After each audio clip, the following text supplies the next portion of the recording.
Bismillahirrahmanirrahim. Assalamualaikum warahmatullahi wabarakatuh. Apakah benar pemimpin tertinggi di negara kita hanya menerima para penjilat untuk menjadi penanggung jabatan di pemerintahannya? Kalau benar begitu, apakah sebaiknya kita adain aja tuh mata kuliah penjilat di seluruh kampus-kampus di Indonesia? Bersama saya Yusuf, ketemu lagi di channel Saiful Zaman.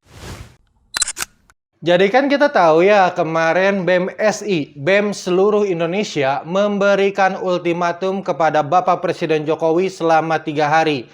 Mereka berharap Bapak Jokowi itu akan merespon ultimatum tersebut. Tapi sampai hari Senin, ternyata Bapak Jokowi tidak merespon sama sekali ultimatum yang diberikan oleh BEM seluruh Indonesia. Akhirnya, BEM SI benar-benar melakukan demonstrasi.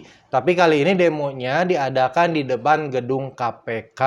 Jadi, sebenarnya sebelum demonstrasi ini benar-benar terjadi, pihak buzzer dan juga pemerintahan ini tidak mau kalau BEM SI benar-benar melakukan demonstrasi. Termasuk di dalamnya adalah Valdo Maldini. Valdo Maldini mengatakan di hadapan para wartawan pada hari Sabtu tanggal 25 September 2021. Demonstrasi ini itu untuk kepentingan siapa? Ya, untuk kepentingan rakyat jelata semuanya lah. Kita tahu bagaimana akhir-akhir ini kebijakan yang dikeluarkan oleh pemerintah ini, kebijakan yang gimana ya, untuk para rakyat jelata itu seperti tidak mensupport gitu, tidak mendukung rakyat jelata seperti kita semua.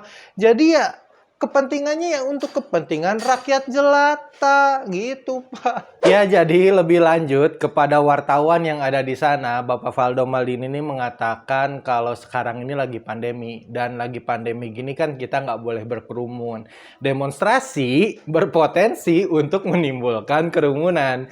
Jadi logika-logika yang sama yang dari kemarin dipakai itu digunakan lagi oleh Bapak Valdo Maldini untuk mencegah demonstrasi ini. Dan Bapak Valdo Maldini mengatakan kalau dengan berdemo ini kesan yang didapatkan itu kalau para pendemo ini nggak sayang sama keluarga mereka, nggak sayang sama diri mereka sendiri, nggak sayang sama gerobak ekonomi rakyat yang sekarang lagi menggeliat. Nah, perihal gerobak ekonomi rakyat ini saya nggak paham maksudnya apa. Karena yang saya lihat sekarang kita rakyat jelata, perekonomian kita ini perlu waktu yang cukup lama untuk menggeliat kembali. Terutama mereka yang pas pandemi kemarin mengalami pemutusan kerja dan sebagainya. Dan ini perlu effort yang lebih, waktu recovery yang nggak bisa seminggu, 2 minggu, sebulan selesai. Ya udahlah, itu kita lupakan. Tapi yang dua ini, perihal sayang keluarga dan sayang sama diri sendiri. Justru Pak Valdo, seandainya para pendemo ini, para mahasiswa ini sayang sama keluarga mereka, sayang sama diri mereka sendiri, mereka akan melakukan kritikan, mereka akan melakukan demonstrasi. Karena dengan begitu, mereka tidak lagi merasa, kok saya ini terus-terusan ya dikasih kebijakan-kebijakan yang bertentangan dengan kepentingan saya, kepentingan keluarga saya. Kan dengan demonstrasi ini kan pemerintah jadi tahu, oh ternyata kebijakan saya ini tidak sesuai dengan rakyat. Ya tinggal berubah kalau mau. Valdo Maldini ini kayak yang lupa gitu ya kalau dia ini pernah mahasiswa, pernah demo, pernah kritik pemerintah, pernah kasih masukan terhadap kebijakan-kebijakan pemerintah melalui demonstrasi. Ya wajar lah, yang namanya demonstrasi dilakukan oleh mahasiswa itu sesuatu yang sangat-sangat wajar. Karena dengan begitu, mahasiswa-mahasiswa ini bisa menyuarakan keresahan-keresahan mereka, aspirasi mereka terhadap pemerintahan ini mereka bisa keluarkan. Saat pemerintah mempunyai kebijakan-kebijakan yang bertentangan dengan rakyat jelata, mereka bisa menyuarakan. Ya demonstrasi ini mungkin salah satu cara yang bisa mahasiswa-mahasiswa ini lakukan untuk memperbaiki kinerja pemerintahan Indonesia. Jadi kan gini, saat Pak Valdo mempertanyakan mahasiswa-mahasiswa ini berdemo untuk siapa? Sebenarnya pertanyaan ini satir ya. Kesannya itu seperti bertanya, lu dibayar sama siapa? Jadi kan kalau begini pertanyaannya balik lagi, kenapa Pak Faldo kepikiran mereka dibayar?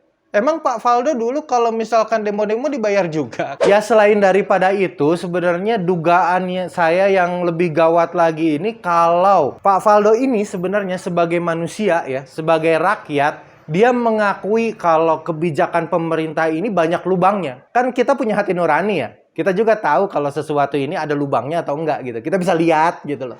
Tapi Pak Faldo ini tetap bersedia untuk menjadi tameng pemerintah.